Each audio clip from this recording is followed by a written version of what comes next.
más al canal. Ahora por este momento tocaré un tema que al principio puede ser muy difícil de entender o a veces difícil de aceptar, porque incluso igual a mí me ha pasado que, bueno, aún sigue pasándome entender lo que es la soberanía de Dios, lo que significa esta. Hay precisamente un versículo en la Biblia que es Deuteronomio 29:29. Mi versión es al lenguaje actual.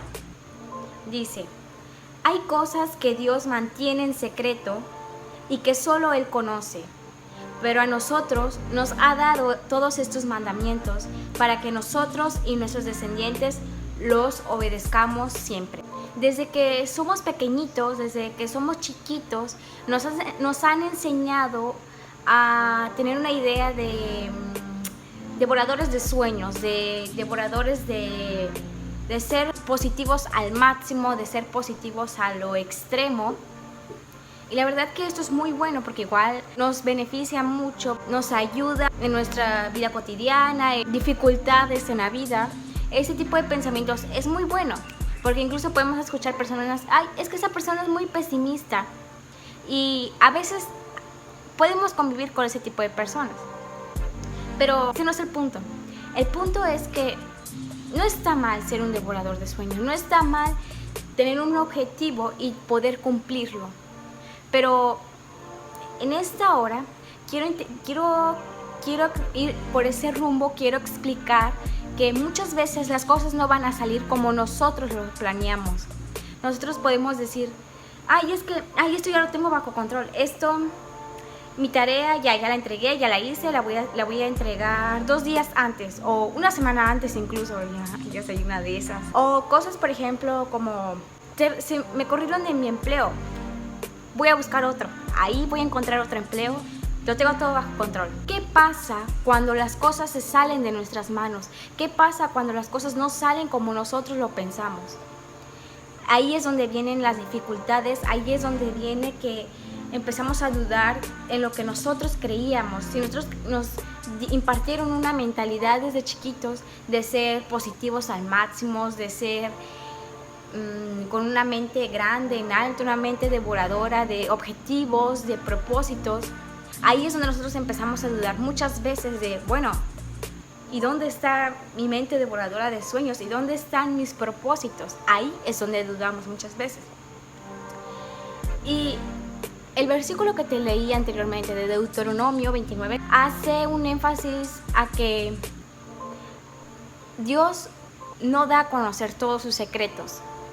La gente a veces cuestiona ¿por qué pasan estas cosas? ¿Por qué hay tanta guerra? ¿Por qué hay tanta hambre? ¿Por qué hay tantas enfermedades en el mundo? ¿O por una muerte? ¿Por qué mi abuelita se fue? ¿Por qué mi mamá murió? ¿Por qué me corrieron del trabajo? Son cosas que nos cuestionamos y que inconscientemente estamos cuestionando al creador del universo también. En donde dice en la parte de Deuteronomio 29:29 que hay cosas que Dios mantiene en secreto y hay cosas que se nos fue reveladas a nosotros. Por ejemplo, la Biblia es una de esas. La Biblia es palabra inspirada de Dios, es palabra. Si Dios utilizó a hombres, Dios se manifestó a través de hombres para poder escribir su palabra, fue porque quería que esas palabras fueran plasmadas en físico para que quedaran grabadas y la humanidad, toda la humanidad entera pudiera enterarse de esas revelaciones, de esa información, del anuncio que quería darnos Dios. Y pues esas palabras, bueno, ya no se nos fue dada, entonces hay que atesorarlas en nuestros corazones. Pero en la parte de donde dice, hay cosas que Dios mantiene en secreto, son esas cosas, por ejemplo, es el día en que Jesús vendrá, o la hora, o en qué año, o cuánto falta para que venga. Son situaciones o son cosas que no se nos fueron reveladas a nosotros, porque no nos incumbe esa información. El único que la debe de saber es Él. Él sabe por qué Él sabe por qué es el único que controla esa información. Y por lo tanto, si Él quiere no tengamos esa información, es por algo. Él sabe todo. Creó absolutamente todo. Te creó a ti y a mí. ¿Por qué debería de revelarnos cosas que Él sabe perfectamente que nuestras manos, siendo manos de hombres comunes y corrientes, imperfectos, con la mera plaga del pecado, si Él sabe cómo va a quedar esa información en nuestras manos? Algo como otro ejemplo, para ponerte un ejemplo cotidiano, es, no sé, tal vez tus sueños es tener un carro F1, un carro F1, de esos que corren súper rápido y se van como, hasta hacen un zumbido como de abeja. Ese quizás sea tu sueño. Incluso desde chiquito tal vez tenías como carritos de esos, como modelos de esos. Era de mentira, ¿verdad? Pero igual te gustaban y los coleccionabas. A mí me encantaban ver los carritos de los niños. Pero tu sueño quizá dice, bueno, desde chico ese siempre fue mi sueño, ahora lo voy a obtener. Es como esa frase de, lo miro, lo observo, lo obtengo. Pero, ¿qué pasa si no lo puedes obtener? Ya no, ¿verdad? Es como que quizá por algo Dios hace las cosas. No sé, quizá te ibas a ir a aventar a un barranco con eso, o ibas a atropellar a una abuelita con eso. No sabemos, no sé si me estoy dando a explicar con este ejemplo algo irracional tal vez, pero igual suele suceder. Más de un 0.5% de la población del mundo mundial puede suceder. A veces nos cuestionamos cosas, pero no sabemos a veces qué hay detrás de eso, qué hay detrás de un no de Dios, qué hay detrás de un no por parte de Él. Porque los no de parte de Él son un sí para un propósito extraordinario en un futuro. O quizá muchas veces nos preguntamos, ¿por qué Dios, por qué te llevaste a mi abuelita? ¿Por qué te llevaste a mi mamá? ¿Por qué dejaste que pasara ese accidente? ¿Por qué no la salvaste en ese hospital? Pero todo es y funciona y siempre ha sido por su perfecta voluntad. Y volvemos a la soberanía de Dios. Si se nos cumpliera todo lo que deseáramos, si se nos tuviera permitido hacer todo lo que se nos antojara, entonces ¿qué caso hubiera que existiera un creador del universo? ¿Qué caso tendría? No tendría ningún sentido, no tendría ninguna relevancia que existiera un creador. Y por lo tanto no se nos tiene permitidos hacer todas las cosas que queramos. Dijera la Biblia, todo me es lícito, mas no todo me conviene. Dios es el único juez que tiene el derecho de juzgar, porque sabe que todo lo que hagamos de nuestros actos, ese será el resultado de nuestras consecuencias, de nuestro castigo. Mucha gente actualmente piensa que la ira de Dios no existe, pero déjame decirte que la ira de Dios también existe. Así como Dios es un Dios amoroso, un Dios de misericordia, también existe su ira. Y es tremendo. Lo podemos ver en el Antiguo Testamento, cuando los israelitas varias veces pecaron. Yo a veces decía, pero ¿por qué? Cuando escuchaba a veces en algunas predicaciones, cuando empezaba a involucrarme, yo no entendía muy bien eso, como no leía mucho la Biblia, no entendía mucho eso del por qué Dios castiga tanto a los israelitas, a veces hasta que habían a veces algunos que estaban ahí parados y los consumía con un fuego y los eliminaba hasta que desaparecían. Y decía, ay no, pero ¿por qué Dios hace eso? Pero lo que yo no sabía es que Dios lo hacía porque los israelitas, ¿cuántas veces no recibieron atención de Dios? Recibieron, hey, mira lo que estás haciendo, hey, cuidado con eso. Pero desobedecieron, y todo esto también es por causa de la desobediencia. Todo esto, vuelvo a decirlo, la soberanía de Dios, todo regresa y todo está en la soberanía de Dios.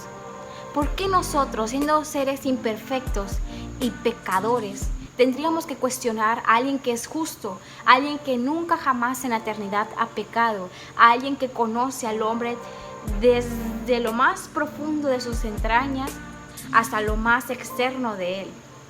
¿Por qué tendríamos que cuestionar a Dios? Y es que el hombre necesita respuestas, argumentos para poder quedar medio satisfecho, porque nunca va a quedarse satisfecho, porque su mente es finita, su mente es pequeña. Pero entendamos que Dios no funciona así. Dios no es un Dios finito. Dios es infinito y por lo tanto no entra en nuestra mente. Él no puede abarcar en un espacio tan pequeño. Lo único que piensa es en cosas que tienen límites. Por eso es que siempre estamos buscando, pero ¿por qué esto? ¿Pero por qué lo otro? ¿Pero cuándo? ¿Pero cómo? Siempre son las preguntas. Y todo volvemos desde el principio, cuando llegó el pecado a la tierra, cuando el pecado invadió el mundo. Desde que Eva decidió comer la manzana, ahí fue donde entraron esas de, pero ¿por qué? ¿Pero cómo? ¿Pero cuándo? ¿Pero dónde? Y es por eso que desde ahí el hombre nunca ha quedado satisfecho con lo que le den. Y hay mucha gente que está peleada y airada con la soberanía de Dios. Pero entendamos que Dios no es humano ni hijo de hombre para que tenga los mismos pensamientos que nosotros. La Biblia dice claramente que mis pensamientos no son tus pensamientos, nuestros pensamientos no son los pensamientos de Dios. Así que debemos de recordar que no es nuestra voluntad, sino es la poderosísima y perfecta voluntad de Dios. Yo a veces me llego a preguntar, pero ¿por qué a tal persona le va bien si es tan cruel, tan mala, tan sin sentimientos con otras personas? Pero en la Biblia dice también, para que vean que yo no me estoy inventando nada, que en la Biblia también viene, por si dudan de mí.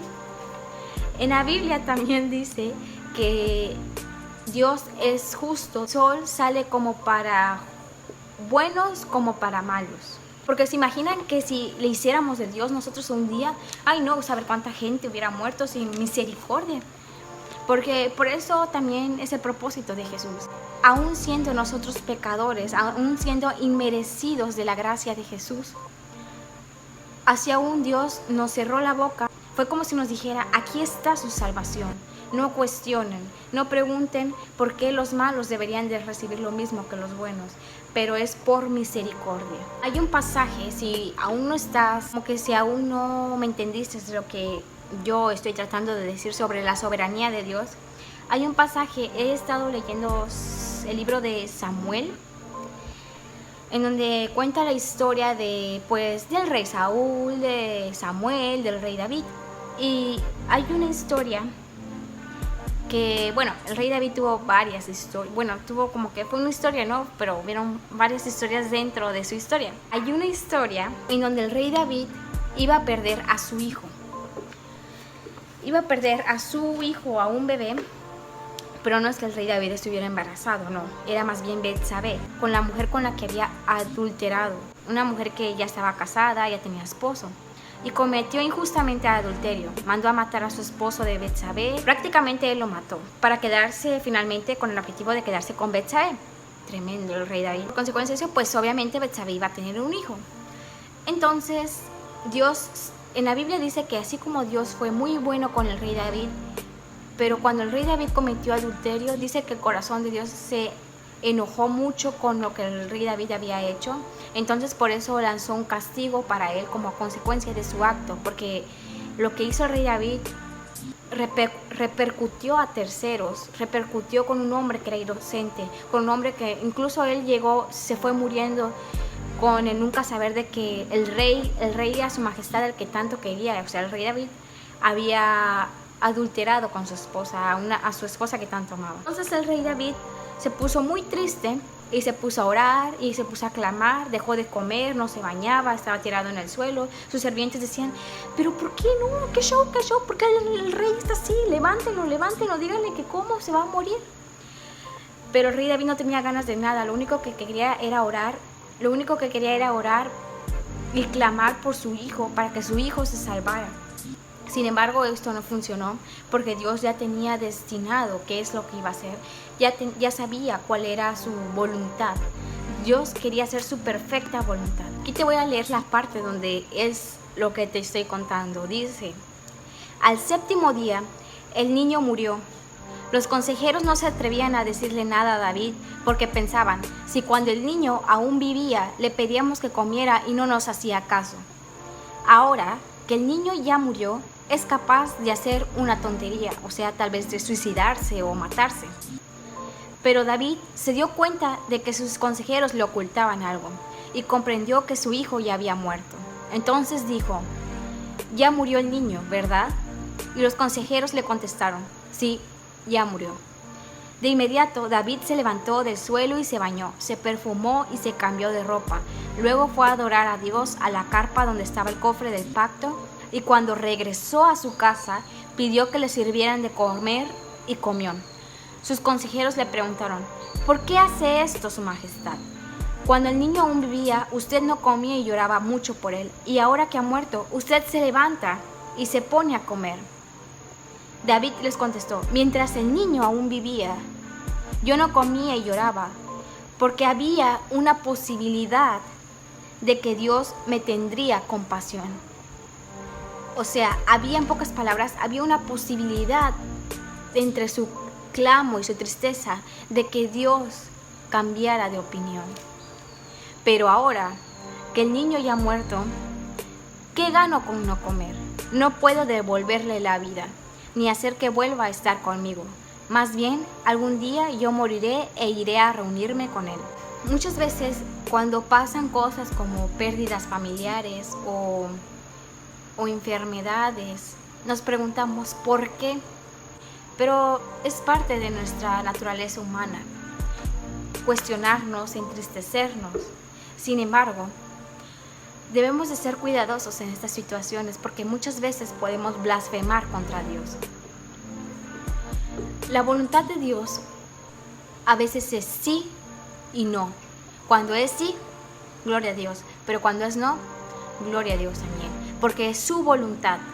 No sabemos ni siquiera el por qué Dios hizo tales cosas. Pasan porque tienen un motivo, porque tienen una razón. Dios no va a hacer algo en lo que te perjudique o en lo que no vaya a tener como un propósito, porque Dios no es un Dios que hace las cosas improvisadamente. Dios no es persona para hacer las cosas como que se me olvidó darle aire este día a mi hija, le voy a dar aire rápido, no, ¿verdad? Dios es un Dios que tiene todo planeado desde antes. Ni tú ni yo somos seres perfectos como para cuestionar o para poder cuestionar la soberanía de Dios, porque siempre va a existir como que un desacuerdo entre Él y nosotros, pues somos humanos. Lo que debemos de hacer es siempre decir: que se haga aquí tu voluntad, así como en el cielo, así también como en la tierra. Que todo lo que se haga sea por su mera voluntad, no por la nuestra, porque no es nuestra voluntad.